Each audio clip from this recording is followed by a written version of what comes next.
31 दिसंबर पूर्ण स्वराज की complete independence की इस डेट को है। अब मैंने आपको आज ये क्लियर कर दिया कि इंडियन नेशनल मूवमेंट जो स्टार्ट हुई उसके पहले हमने एक कंसेप्ट क्लियर कर लिया कि प्रिंसली स्टेट्स क्या थी, अपना ब्रिटिश प्रेसिडेंसीज क्या थी, बॉम्बे वगैरह, और दोनों में रूल कैसा था।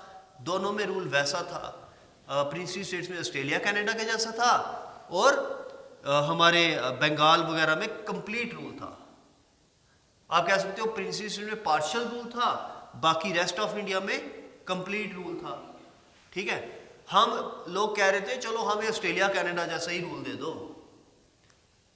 लेकिन इन्होंने वो भी नहीं दिया तो इकट्ठा फ्रीडम दिया 1947 में। और ये भी मैं बात क्लियर कर दूं कि 47 में ही क्यों दिया।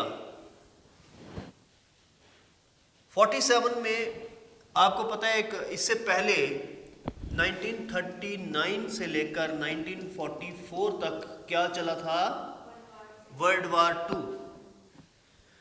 वर्ल्ड वार टू जो थी, इसने पूरी वर्ल्ड पॉलिटिक्स को चेंज कर दिया था।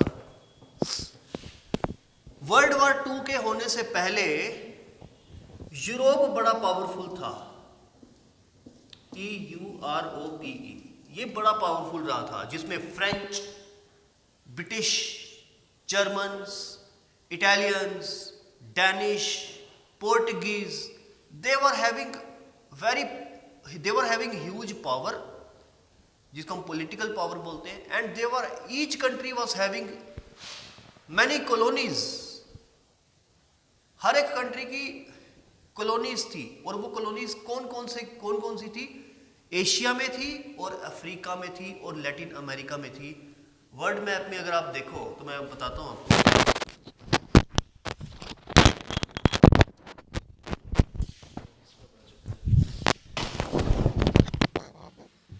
ये 3 पार्ट्स हैं। इसको हम साउथ अमेरिका बोलते हैं, और इसको नॉर्थ अमेरिका, इसको पूरा अफ्रीका बोलते हैं, और इसको बोलते हैं एशिया। ये तीनों ही साउथ में है, और तीनों ही पिछड़े हुए हैं। एशिया भी बेचारा पिछड़ा हुआ रह गया, बैकवर्ड, अफ्रीका भी पिछड़ा हुआ रह गया, और लैटिन अमेरिका या साउथ अमेरिका भी पिछड़ा हुआ। जो नॉर्थ में है, इसमें आते हैं अपना कनाडा और यूएसए, ये भी बड़े पावरफुल हैं। यहाँ पर नॉर्थ में आता है रशिया और चाइना, ये भी बड़े, चाइना तो इतना नहीं था लेकिन अब हो गया, रशिया तो है ही था, और यूरोप, ये भी पावरफुल है। एशिया में इंडिया वगैरह, पाकिस्तान, बांग्लादेश, ये बेचारे ऐसे रह गए। और अफ्रीका का तो आपको पता ही, आज भी वर्ल्ड का सबसे पिछड़ा हुआ कॉन्टिनेंट है। ऑस्ट्रेलिया जो है ये साउदर्न हेमिस्फीयर में आता है, ये नॉर्दर्न हेमिस्फीयर में नहीं आता है, जबकि ये वाले जो है ये आधे, ये अफ्रीका आधा साउथ में आ रहा है, आधा नॉर्दर्न हेमिस्फीयर में आ रहा है। ये लैटिन अमेरिका भी आधा साउथ अमेरिका, साउथ हेमिस्फीयर में आ रहा है, आधा नॉर्थ हेमिस्फीयर में आ रहा है। ठीक है, थोड़ा सा पार्ट इसका, बिकॉज यहाँ से जा रहा है लाइन इक्वेटर, है ना, यहाँ से जा रहा है इक्वेटर। आपको पता है इक्वेटर से ऊपर जो है वो नॉर्दर्न हेमिस्फीयर है, उसके नीचे साउदर्न हेमिस्फीयर है। ठीक है ना, तो ऊपर दिन होता है, नीचे रात होती है, ऊपर रात होती है तो नीचे दिन होता है। ऊपर सर्दियाँ चलती है, अभी यहाँ पे सर्दियाँ स्टार्ट होगी ना नॉर्दर्न हेमिस्फीयर में, वहाँ पे गर्मियाँ स्टार्ट होगी, साउदर्न हेमिस्फीयर में वहाँ पे गर्मियाँ स्टार्ट होगी। ठीक है, तो ये था, मैं ये बता रहा था कि अमेरिका, ये यूरोपियंस ने जो रूल किया वो यहाँ पर किया, और यहाँ पर किया, और यहाँ पर किया। यही साउथ वाले जगह पे उन्होंने रूल किया हमेशा, और इतना रूल किया कि हम लोग पिछड़े रह गए। आज की डेट में ये भी पिछड़ा हुआ है, साउथ अमेरिका, अफ्रीका भी पिछड़ा हुआ है, और एशिया भी पिछड़ा हुआ है। क्यों? क्योंकि ये सारा यूरोपियंस की वजह से। यूरोपियंस रिच हो गए, हम लोग जो है वो गरीब हो गए। ठीक है, क्योंकि उन्होंने इतनी एक्सप्लॉयटेशन की कि हम लोग वापस उठ नहीं सके। ठीक है, आप कहोगे कि चाइना कैसे उठ गया। चाइना ऐसे उठ गया कि चाइना में ओपोजिशन कोई नहीं है, और जब ओपोजिशन कोई ना हो तब वो देश तरक्की करता है। प्रोवाइडेड राजा तरक्की वाला होना चाहिए। अगर राजा ही बेवकूफ़ हो तो फिर वो तो पूरा ही डूब जाएगा। वहाँ पे राजा प्रोग्रेसिव है, ओपोजिशन ज़ीरो है, राजा जो करता है कंट्री की प्रोग्रेस के लिए करता है, ओपोजिशन इज टोटली जीरो, तो वो देश तो तरक्की ही करेगा ना। चाइना यूएस के साथ पावर स्ट्रगल कर रहा है सुपर पावर बनने की। अब देखते हैं आगे जाकर के बनता है चाइना सुपर पावर के नहीं बनता, अमेरिका बनने नहीं देगा उसको, और चाइना भी छोड़ेगा नहीं, क्योंकि चाइना आज से नहीं लगा, वो 20-30 सालों से लगा हुआ है। ओलंपिक्स होते हैं जो, ओलंपिक्स में हमेशा से ही आप देखोगे अमेरिका नंबर 1 रहता है, सबसे ज़्यादा गोल्ड ओलंपिक्स के अमेरिका के पास जाते हैं। चाइना ने कहा इसको यहाँ पर भी मैंने पीछे करना है। चाइना ने ये देखा हम वीक कहाँ पर हैं, अमेरिका स्ट्रॉन्ग कहाँ पर है, तो सबसे ज़्यादा मेडल जिस स्पोर्ट में है वो है स्विमिंग। चाइना ने अपने जितने भी स्विमर्स थे उनको तैयार किया, कहा आपने सबसे ज़्यादा मेडल लेने हैं, और उस साल बीजिंग में आई थिंक ओलंपिक्स हुए थे, और चाइना ने अमेरिका को टोटल गोल्ड टैली में पीछे छोड़ दिया। क्यों? क्योंकि सबसे ज़्यादा स्विमिंग के अंदर मेडल्स चाइना के आ गए। चाइना पॉलिसी से चलता है। इंडिया बेचारा क्या एक मेडल जीतता है ओलंपिक्स, सिर्फ 1 या 2, वो भी सिल्वर या ब्रॉन्ज। गोल्ड कभी जीत जाए तो वो 40 साल वही चलता रहता है, गोल्ड जीत लिया था, गोल्ड जीत लिया था, गोल्ड जीत लिया था। वो 100 से ज़्यादा जीतते हैं। हम लोगों में क्यों कमी है? हम लोगों की ओपोजिशन ही इतनी है, बेचारा प्राइम मिनिस्टर भी क्या करे। अब मोदी कुछ कर रहा है, अगर हम लोग कहते हैं मोदी ने ये बुरा कर दिया, वो बुरा कर दिया, बेचारा अगले साल आएगा नहीं वो। अच्छा, अगर कांग्रेस वाले करते हैं तो बीजेपी वाले उनको नहीं छोड़ते, ठीक है ना, वो कौन से काम है। वो कहते हैं जी मनमोहन सिंह ने बोलता नहीं है, मनमोहन सिंह ने ये कर दिया, वो कर दिया, ये तो बोल ही नहीं सकता। अब आप करने लगे हो, आपको पता चल रहा है कि कितनी ओपोजिशन होती है, ठीक है ना। तो लेकिन चाइना में ओपोजिशन ही नहीं है। अमेरिका में भी सिस्टम कुछ ऐसा ही होता है, वहाँ पे भी ओपोजिशन नहीं है। अमेरिका का रूल कुछ ऐसा रूल है कि वहाँ जब एक प्रेसिडेंट बन जाता है तो 4 साल वो उसको कोई ओपोजिशन नहीं है। सिर्फ सेनेट से सेनेट से ही सेनेट जो उनकी लेजिस्लेचर है वहाँ से थोड़ी सी ओपोजिशन आती है, लेकिन उसका प्रेसिडेंट को कोई फर्क नहीं पड़ता, because office of the president जो है वही सब कुछ करता है, वही ऑल पावरफुल है। सेनेट थोड़ी ओपोजिशन करती है, लेकिन वो करती रहे, उससे प्रेसिडेंट को कोई फर्क नहीं पड़ता है। ये नहीं है जैसे इंडिया में कि सपोर्ट खींच लेंगे तो प्राइम मिनिस्टर पावर से उतर जाएगा। ये इंडिया में है कि अगर लोकसभा के MP no confidence motion pass कर दें तो गवर्नमेंट गिर जाएगी। अमेरिका में ऐसा नहीं है, सेनेट ऐसा नहीं कर सकती कि सपोर्ट खींच ले, ऐसा कर ही नहीं सकती, तो प्रेसिडेंट को डर ही नहीं है। फिर वो 4 साल वही करता है जो चाहे, और जब वो जो चाहे फिर वो कंट्री की किस्मत है, ऊपर लेके जाने वाला हो कंट्री को तो वो ऊपर ले जाएगा, नीचे लेके जाने वाला ट्रम्प जैसा हो तो वो फिर नीचे ले जाएगा। ट्रम्प की तो ओपोजिशन बढ़ी हुई है, ठीक है ना, पता ही आपको, अभी वोटिंग भी चल रही है, तो वो ट्रम्प हार रहा है तो हाँ रिकाउंट के लिए बोल रहा है। तो अब इसमें एक नई टर्म पैदा हो गई है, ट्रम्पिज्म।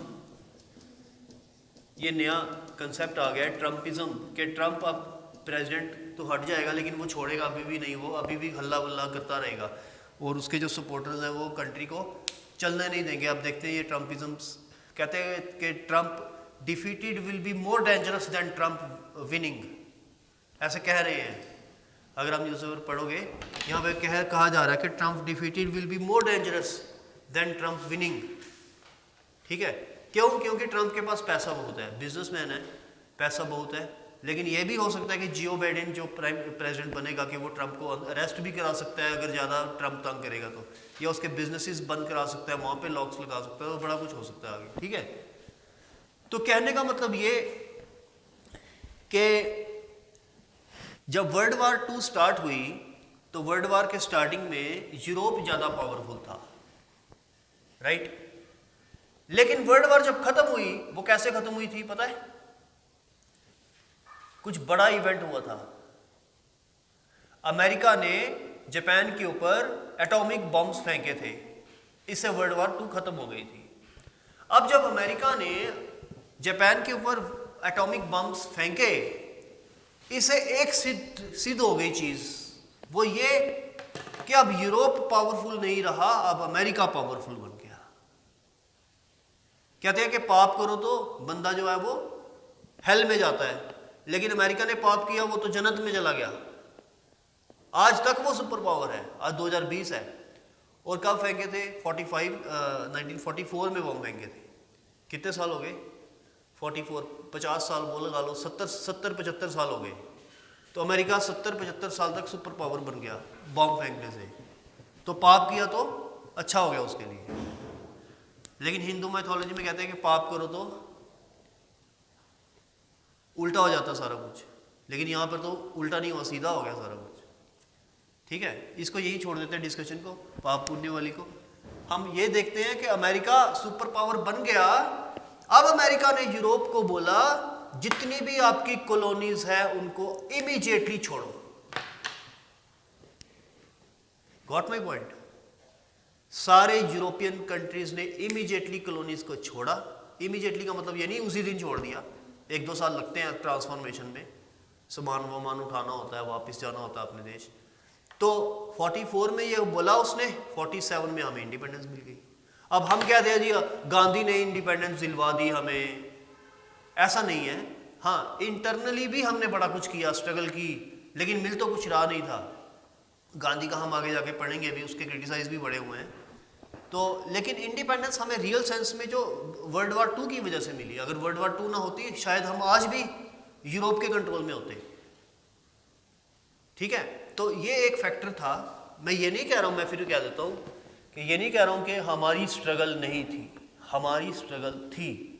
सुभाष चंद्र बोस का बहुत बड़ा योगदान है, उसने इंडियन नेशनल आर्मी बनाई और वर्ल्ड वार 2 में जापान के साथ मिला और उसने इंडिया के ऊपर अटैक किया, बिकॉज इंडिया उस टाइम ब्रिटिश इंडिया था, और मिलिट्री के थ्रू पावर जीतने की कोशिश की, लेकिन असफल रहा क्योंकि ब्रिटेन ने जापान को हरा दिया। भगत सिंह वगैरह ने अपनी कुर्बानी दी, गांधी अपना लड़ता रहा अहिंसा का यूज़ करके। पार्टीशन हुई कंट्री की, जिसमें जिन्ना और गांधी के बीच में बड़ा था, गांधी और नेहरू के बीच में बड़ा था कि दोनों अपना अपना कंट्री चाहते थे। गांधी कहता था कि मुस्लिम अगर पार्टीशन होगी तो मेरी लाश के ऊपर होगी, लेकिन हुई पार्टीशन और गांधी जिंदा भी रहा उसके बाद। ठीक है, तो ये सब चीज़ें हुई। ये एक बैकग्राउंड है जो मैंने आज आपको बताई है। इंडियन नेशनल मूवमेंट की हमने 2 चीज़ें आज देखी, एक तो प्रिंसली स्टेट्स क्या थी, एक ब्रिटिश प्रोविंसेस क्या थे। दूसरा ये देखा कि वर्ल्ड वार 2 का क्या योगदान था। पहले यूरोप पावरफुल था, बाद में अमेरिका पावरफुल बन गया। ठीक है, और आज़ादी हमें 47 में कैसे मिल गई, इसमें वर्ल्ड वार 2 का भी बहुत बड़ा रोल है। ठीक है, अब हम आ जाते हैं अपने अगले कंसेप्ट पे। थोड़ा बहुत बैकग्राउंड आपको लगी क्या पता। आप कुछ पूछना है तो पूछो, जब तक मैं ये रब कर लेता हूँ। कुछ पूछना है, कोई क्वेश्चन है तो पूछो।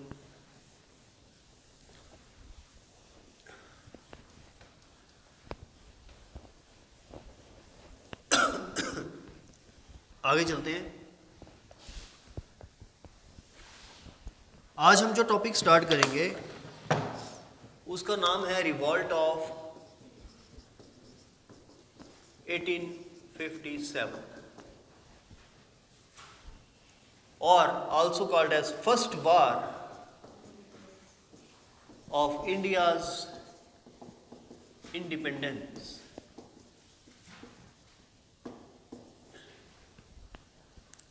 भारत की आज़ादी की पहली लड़ाई, रिवॉल्ट ऑफ 1857।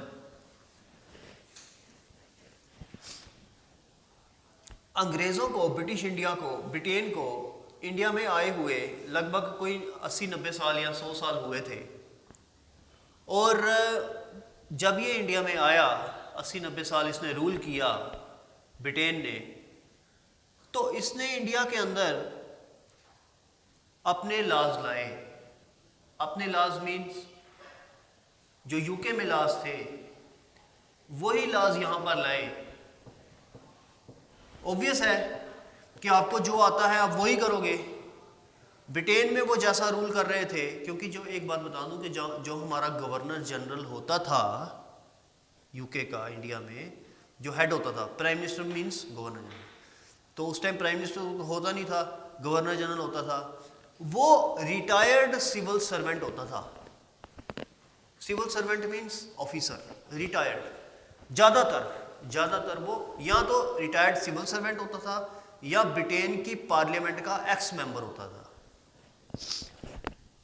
ठीक, तो या मींस कहने का अगर पार्लियामेंट का था तो वो पॉलिटिशियन हुआ, अगर सिविल सर्वेंट था तो वो फिर ब्यूरोक्रेट हुआ। मींस कहने का मतलब वो पावर में था। जब वो पावर में था तो उसको वहां के कानून भी पता थे, यूके के एक्ट्स भी पता थे। अब इंडिया को जब रूल करना है तो एक्ट्स चाहिए। यहां पर क्या था, मुगल्स के एक्ट्स वो थे उर्दू में या अरेबिक में, क्योंकि अंग्रेजों से पहले इंडिया में मुगल्स ही थे। अब अंग्रेजों को ना उर्दू आती थी ना इनको अरेबिक आती थी, तो इन्होंने इंग्लिश इंट्रोड्यूस करी, एटलीस्ट स्कूल्स में बाद में करी। इन्होंने सबसे पहले लॉ में इंट्रोड्यूस की इंग्लिश। अब लॉ में इंट्रोड्यूस की तो ब्रिटेन वाले ही लॉज इन्होंने यहाँ पर ले आए कि जैसे कानून वहाँ पर है वैसे ही कानून यहाँ पर। इवन के आज भी इंडिया में वही सारे कानून हैं जो यूके में। अगर आप यूके में जाके देखोगे, कॉन्स्टिट्यूशन पढ़ोगे, उसका और इंडिया का सेम है, बिकॉज इंट्रोड्यूस ही उन्होंने किया है। ठीक है तो उनके जो कानून थे उन्होंने यहाँ पर लाए। अब देखो, जब भी कानून दूसरे कंट्री के आ जाते हैं, अब जी अमेरिका आ जाए इंडिया को रूल करने, यहाँ के कानून हटा दे, अपने रूल लाए, हम विद्रोह करेंगे कि नहीं करेंगे? हमें तो वो पसंद नहीं आएंगे। हम कहेंगे ये क्या हो रहा है यार, पहले सिस्टम अच्छा था। हो चाहे बाद वाला अच्छा सिस्टम, लेकिन हमें हमेशा पुरानी चीज़ ज़्यादा अच्छी लगती है। ये एक फैक्ट है कि नहीं? ये एक फैक्ट है। हमें हमेशा ना पुरानी चीज़ ज़्यादा पसंद आती है, जो चल रही हो। हम चेंज नहीं कर सकते खुद को, राइट? हम चेंज करना बहुत डिफिकल्ट है। अब हमें आदत है इस कानून में रहने की। अब जैसे इंडिया में, एक जम्मू में या एक कह लो इंडिया में ही ट्रैफिक सेंस नहीं है लोगों को, ना वो डिसिप्लिन होना चाहते हैं। अब एकदम से डिसिप्लिन कर दे बसंत रथ यहाँ पर आकर, तो फिर क्या होगा? विद्रोह होगा बसंत रथ का।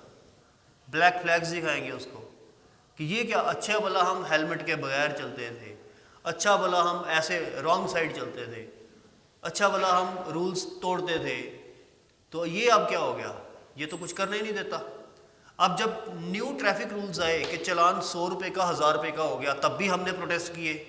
पहले लोग पता कहते थे, अरे यार 100 रुपये का चलान है, अगर होगा भी तो हेलमेट के बगैर दे देंगे 100 रुपया। कुछ लोग कहते थे जिनके पास ज़्यादा।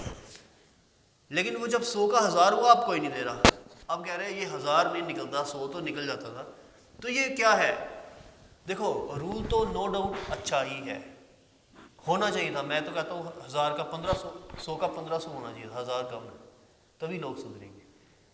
ठीक है, अब आज की डेट में ही आप देखो कि अगर कोई अरेस्ट होता है तो उसको या तो 6 महीना कैद या फिर 1000 रुपया जुर्माना। अब बंदा 1000 रुपया देगा कि 6 महीने कैद में देगा?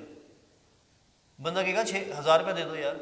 अगर वो 1000 की जगह लाख रुपया हो तब भी लोग दे दें लाख रुपया। अगर वो 10 लाख हो फिर कोई नहीं देगा, फिर कहेंगे यार 6 महीने कैद ही काट लेते हैं, 10 लाख कहाँ से लाएंगे? तो हमारे यहाँ पे फाइन्स बड़े कम हैं। आप देखो जुडिशरी में कितना कितना फाइन देता है, 1000 2000 वो जमानत का, 2002 502 जमानत का। तो ओल्ड है ना, अंग्रेजों ने ये ला लाए थे 18वीं सेंचुरी में, अभी तक चल रहे हैं इंडिया में। उनके वहां पे जुर्माना कितना बढ़ गया, यहाँ पर नहीं। क्योंकि यहाँ पर क्यों नहीं बढ़ा? यहाँ पे इसलिए नहीं बढ़ा, जजेस के पास, पॉलिटिशियंस के पास और ब्यूरोक्रेट के पास इन चीज़ों के ऊपर ध्यान देने के लिए वक्त ही नहीं है। वो अपनी फैमिली को वक्त दे कि इन चीज़ों को वक्त दे, है ना? जिससे पूछो ऑफिस ठीक चल रहा है, हाँ ठीक है, बहुत आराम है। ऑफिस हम लोग आराम करने जाते हैं, काम करने नहीं जाते हैं। क्यों? क्योंकि हमें आराम चाहिए। अमेरिका में ऐसा नहीं है, ब्रिटेन में ऐसा नहीं है। आप देखो मूवीज देखो उनकी, वहाँ पे आपको देखेंगे लोग काम करते हुए, आराम करते हुए नहीं दिखेंगे वहाँ पे। तभी तो वो कंट्री प्रोग्रेस करते हैं। जहाँ पे काम होता है वही प्रोग्रेस करता है, जहाँ पे आराम होता है वो कंट्री प्रोग्रेस नहीं करती है। चाइना में लोग एक्टिव हैं, चाइना के लोग बहुत एक्टिव है। आपने लद्दाखी देखे होंगे, वो भी एक्टिव है ना। वो कभी सुस्त देखे आपने लद्दाखी? और वो तो लद्दाखी है, वो डुप्लीकेट कॉपी है चाइना की। चाइनीज कितने इफेक्टिव होंगे, बहुत एक्टिव है वो। चाइना में, कोरिया में या चाइना में अब लोग इतने एक्टिव हैं कि वो फ्री नहीं बैठ सकते, उनको फ्री बैठना अजीब लगता है, तो वो काम करते रहते हैं। तभी तो उन्होंने, आप देखो उन्होंने कितना कुछ बनाया टेक्नोलॉजी में। साउथ कोरिया ने Hyundai गाड़ियाँ जला दी, इतना सी कंट्री है साउथ कोरिया, और Hyundai गाड़ियाँ उनकी देखो आप कितनी सही हैं। इंडिया ने कोई बनाई? हम कहते हैं इंडिया ने बड़ा कुछ, इंडिया ने कौन सी गाड़ी बनाई आज तक? साउथ कोरिया का मैप आपको देखना है, आप कहाँ है साउथ कोरिया? देखो जो है दिखेगा भी नहीं मैप पे। आई थिंक ये है, यहाँ पर है, छोटा सा पेनिसुला है, ये है इतनी सी कंट्री, तो इतनी प्रोग्रेस। सिर्फ मेरे को तो Hyundai ही पता है, क्योंकि मैंने साउथ कोरिया के ऊपर ज़्यादा, साउथ कोरिया पर ज़्यादा रिसर्च की। और भी कितना कुछ होगा। आई थिंक सैमसंग भी साउथ कोरियन ही है, ये चाइनीज़ है शायद। Samsung mobile Chinese, Samsung mobile या साउथ कोरियन है? हाँ नहीं नहीं, अमेरिका का नहीं है सैमसंग। सैमसंग या साउथ कोरिया का है या चाइना का है। चलो है तो रेस तो वही है, मंगोलॉइड। ये रेस है, जो गोरखे लोग होते हैं ना, ये रेस है इनकी, मंगोलॉइड रेस है, एंथ्रोपोलॉजी में आता है MANGLOID। जो चाइनीज फीचर्स वाले लोग होते हैं मंगोलॉइड होते हैं, ठीक है। तो ये रेस है, गोरखी रेस है, ये बड़ी एक्टिव रहती है, ठीक है। अब इनको देखो, शूटिंग में देखो ये चैंपियन, रेसलिंग में देखो ये चैंपियन, बैडमिंटन में ये चैंपियन, टेनिस में ये चैंपियन, हर चीज़ में ये चैंपियन, ठीक है। इंडियन बेचारे कुछ एक आधा जीतते हैं, है ना, वो फिर बेचारे डिले हो जाते हैं, ठीक है। क्या कह रहे हो? सैमसंग साउथ कोरिया का, मैंने कहा ना साउथ कोरिया का है। देखो कितनी बड़ी कंपनी है, एप्पल को टक्कर दे रही है, एप्पल को टक्कर दे रही है, एप्पल से ऊपर ही है, बल्कि मार्केट शेयर एप्पल का कम है, सैमसंग का ज़्यादा है। किसके पास इंडिया में सैमसंग का मोबाइल नहीं है? सबके पास, एप्पल कम है, ठीक है। तो साउथ कोरिया इतनी सी कंट्री ने इतनी बड़ी बना दी चीज़, क्यों? क्योंकि उसकी गवर्नमेंट सपोर्ट करती है बिजनेस को। यहाँ पर गवर्नमेंट सपोर्ट ही नहीं करती बिजनेस वालों को। यहाँ पर अगर करती है तो अदानी को मोदी ने सपोर्ट कर दिया कि जाके साउथ अफ्रीका में जगह खरीद, वहाँ पे फ्लैट्स बना। अब वो एक्सपेंड कर रहा है, अंबानी को सपोर्ट कर दिया, तो कितनी बातें हो रही है मोदी की। मोदी तो अंबानी का और अदानी का दोस्त है। आपको पता है अमेरिका की गवर्नमेंट वहाँ के बिजनेसमैन की कितनी सपोर्ट करती है? बहुत ज़्यादा सपोर्ट करती है। इनफैक्ट जब अमेरिकन प्रेसिडेंट इंडिया विजिट करने आता है, उसके साथ 500 लोगों की बिजनेसमैन की टीम आती है। 500 लोग, वो अलग जहाज पे आते हैं। अमेरिकन प्रेसिडेंट अकेला नहीं आता है। जब अमेरिकन प्रेसिडेंट आता है तो एक जहाज तो उसका साथ में मीडिया का होता है, जिसमें मीडिया के लोग होते हैं। एक जहाज सिर्फ सिक्योरिटी वालों का होता है, जिसमें अमेरिका की ही सिक्योरिटी की गाड़ियाँ होती हैं, लिमोजिन। हमारी गाड़ियाँ वो यूज़ नहीं करते हैं, कारें भी वहाँ से आती हैं उनकी। और तीसरा जहाज होता है जो बिजनेसमैन सारे आते हैं वहाँ के। बिजनेसमैन क्या लेने आते हैं साथ में प्रेसिडेंट के? बिकॉज प्रेसिडेंट कहता है ये मेरे लोग हैं बिजनेसमैन, इंडिया के अंदर इनको परमिशन दो फैक्ट्रीज लगाने की। अगर मोदी ले जाए अपने जहाज में अंबानी को साथ, तो यहाँ पे क्या हालत करे मोदी की? ये बोलेंगे आपने ये क्या कर दिया, आप उसको साथ ले गए। अब जो लोग न्यूज़पेपर, मेरे को कैसे पता है? बिकॉज मैं न्यूज़पेपर में ये चीज़ें पढ़ता हूँ। जो पढ़ते ही नहीं है न्यूज़पेपर में, उनको क्या पता चलेगा?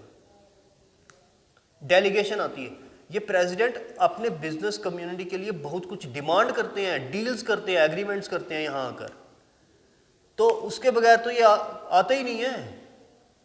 उसके बगैर इन्होंने क्या करना है? हाथ मिलाने ना थोड़ी ना आना है।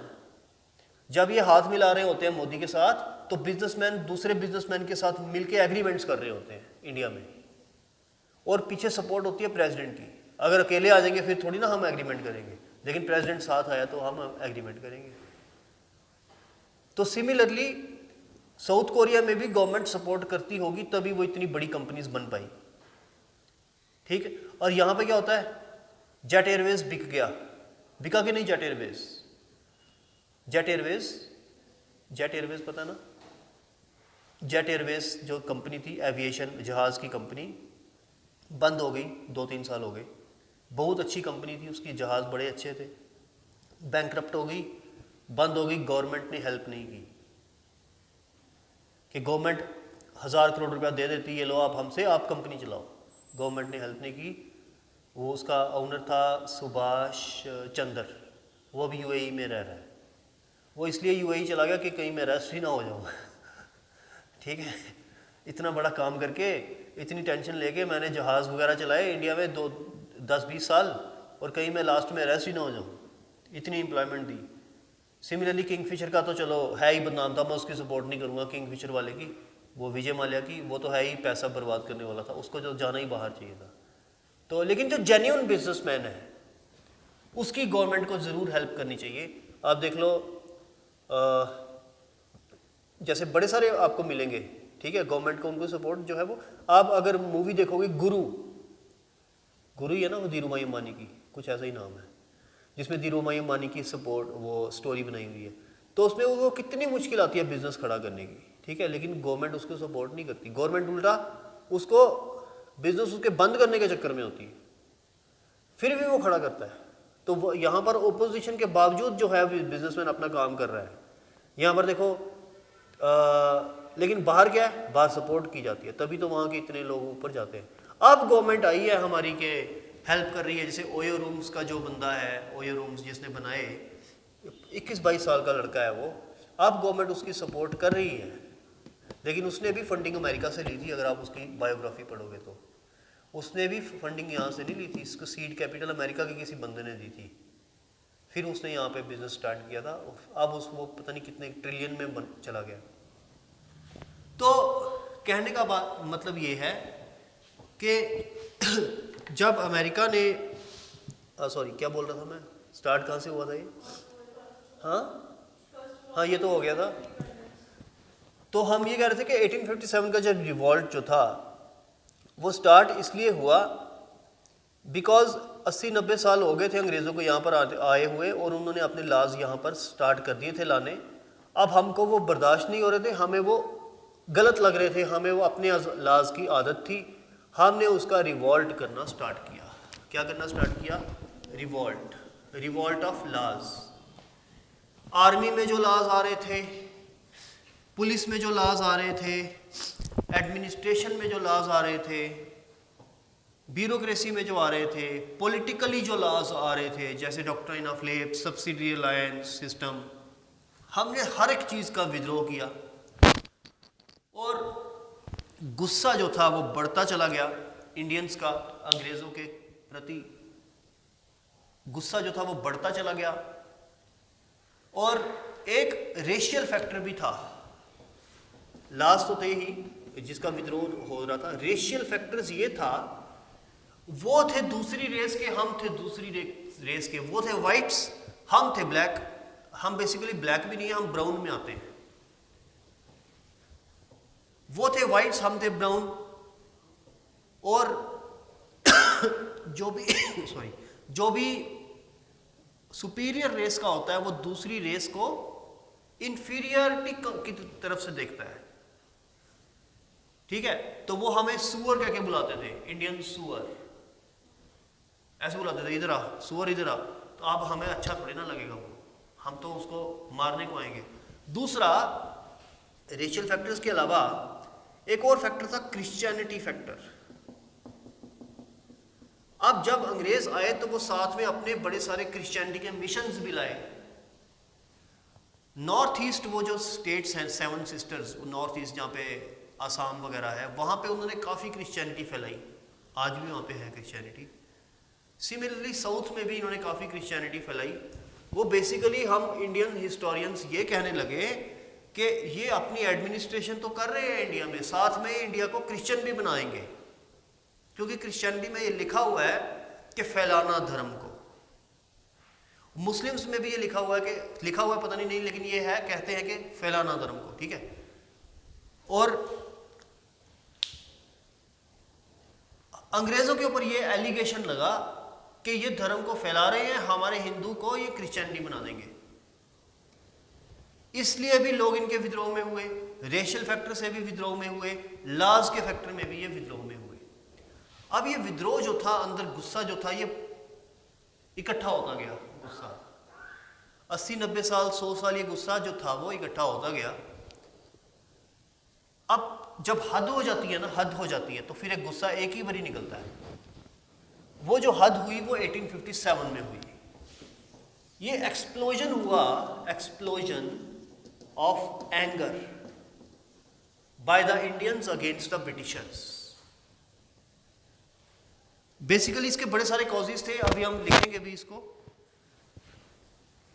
कि कौन कौन से कॉजेज थे 1857 रिवॉल्ट के, जिसमें administrative causes, military causes, political causes, immediate cause, social causes, cultural causes, बड़े सारे कॉजेज थे।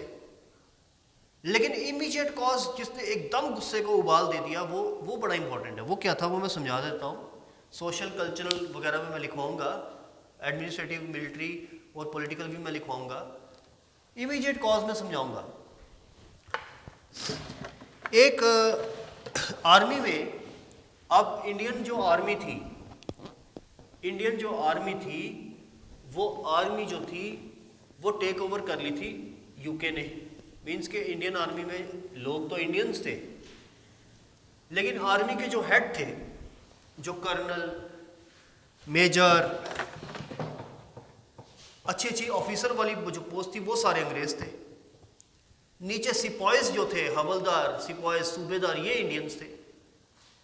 अब आर्मी में जो आगे जाता है वो मरता है, तो ये सिपाही, सूबेदार वगैरह आगे जाते थे, ये मरते थे। और कर्नल, मेजर, कैप्टन, ये सारे अंग्रेज थे, ये मरते नहीं थे, ये पीछे से ऑर्डर देते थे। तो इन्होंने पीछे से ऑर्डर ये दिया कि अब एक राइफल इंट्रोड्यूस हुई है जिसका नाम है एनफील्ड राइफल।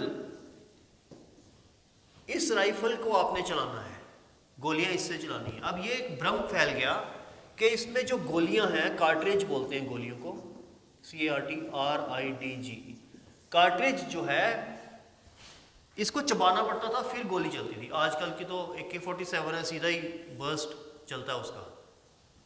उस टाइम पहले चबाते थे, तो आपने मूवीज में भी कभी देखा होगा, चबाते थे तो फिर लोड करते थे तो फिर वो चलती थी। तो उसमें ये भ्रम ये पैदा हो गया कि जो कार्ट्रिज है, आगे ये चल रहा था कि ये जो क्रिश्चियन बना देंगे इंडिया को, उसमें ये पैदा हो गया भ्रम कि ये जो कार्ट्रिज का जो चबाने वाली चीज़ है, जो कार्बन है, ये इन्होंने काऊ एंड पिग फैट से बनाया है। काऊ एंड पिग फैट। अब काऊ को हम चबाएंगे नहीं, हिंदू कभी चबाएंगे नहीं, अगर हमें पता चल जाएगा ये इसमें काऊ है। और पिग को कभी मुस्लिम टच नहीं करता है, उसको वो गंदा लगता है।